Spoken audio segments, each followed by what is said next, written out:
Conon's wife Margaret was used to her millionaire husband's charity work, but when she discovered he visits an old hut every day with a baby inside, she grows suspicious.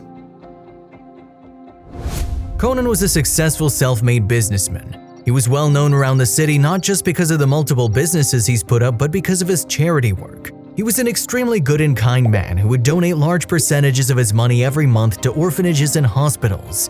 While he was generous in this way, his wife was the complete opposite. Margaret didn't like that her husband would spend his hard-earned money on strangers, saying he was spending it on nothing. She was superficial, always wanting the latest designer items and traveling to luxurious places around the world. One day, Margaret discovered from a friend of hers that she'd been seeing Conon come out of an old metal hut every day. The hut was near a trailer park and it seemed as if he was visiting someone there. This didn't sit well with Margaret and many thoughts suddenly popped into her head. Is he having an affair? Does he have an illegitimate child? When Conon got home, Margaret asked him where he came home from that night. "I was at work, of course. Then I dropped by my friend's office for a quick chat," he said. Margaret instantly knew he was lying and grew even more suspicious. She decided to follow Conon in the next days to see whether or not what her friend said was right. After a couple of days, Margaret was surprised to see a stroller parked in front of the metal hut her husband visited. Her heart was pounding, nervous that her initial thoughts of Conon having an illegitimate child were right. She could hear a child cry inside the hut to make matters worse. Unable to stop herself, Margaret stormed inside. She saw Conon sitting next to a woman cradling a baby in her arms. "Conon, what's going on here? Who is this and why have you been visiting them every day? Are you having an affair?" she said, so much emotion pouring out of her at once. "Margaret, I can explain. Please, let's talk about this at home," Conon replied, trying to calm her down. The woman carrying the baby looked apologetic and tried to avoid Margaret's furious gaze. Conon and Margaret left the hut and went home right after. As they sat across each other at the dining table, Margaret had her arms across her chest. "Go on," she told her husband. "Explain yourself." "You know I would never cheat on you, Margaret. It hurts me that you even thought that. However, I have to admit that I have been hiding things from you. I know you disapprove of my charity work, but it's something I want to continue doing," he started to explain. "2 weeks ago, I saw this woman named Lucy carrying her baby. She was standing on the street begging for money. I approached her and gave her $100 so she could get her daughter a warm blanket and some diapers. I asked her why they were on the street," Conon said. Margaret still wouldn't soften her gaze at this point and still glared at her husband. He continued anyway, saying Lucy had been living in the hut for 3 months. Her husband left them 3 months ago, claiming he'd work in another city and return after 2 months, and he never came back. I offered to get them a service department so her child would be more comfortable, but she refused. She said she loved her boyfriend and wanted to wait for him in the place where he said he'd return, Conon revealed. He added that he wouldn't be able to forgive himself if anything happened to the woman and child, especially knowing after what they've been through. So he visited them every day, bringing them hot meals and other necessities. "I don't believe you. This woman's your mistress, isn't she?" Margaret accused.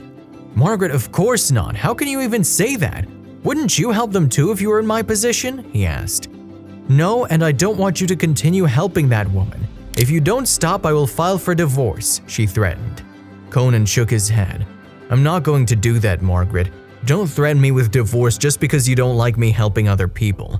We have more than enough money to last us a lifetime. What's a couple of thousands to spare for others?" Realizing that Conon wouldn't budge, Margaret rolled her eyes and stormed out of their dining room. The following day, she decided to do the unthinkable.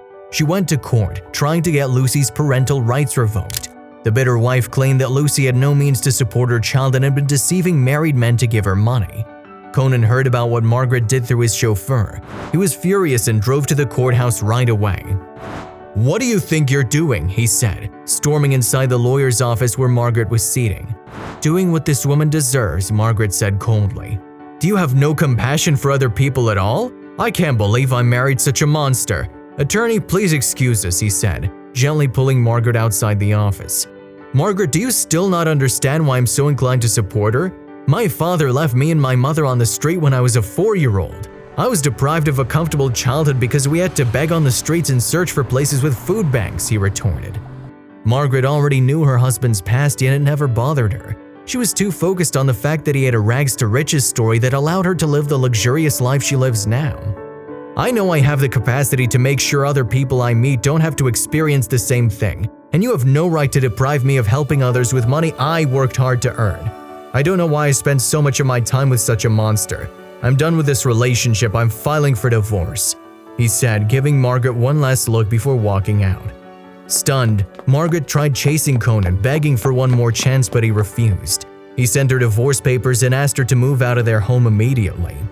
Forced to live on her own, Margaret had to sell all her designer items to be able to rent a room she could stay in. Meanwhile, Conon continued to run a successful business and do charity work. He also continued to help Lucy, who was heartbroken after realizing her boyfriend would never come back for her and their daughter.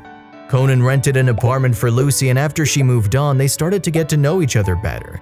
They ended up getting married and had a child together, a child they both raised with so much love and care.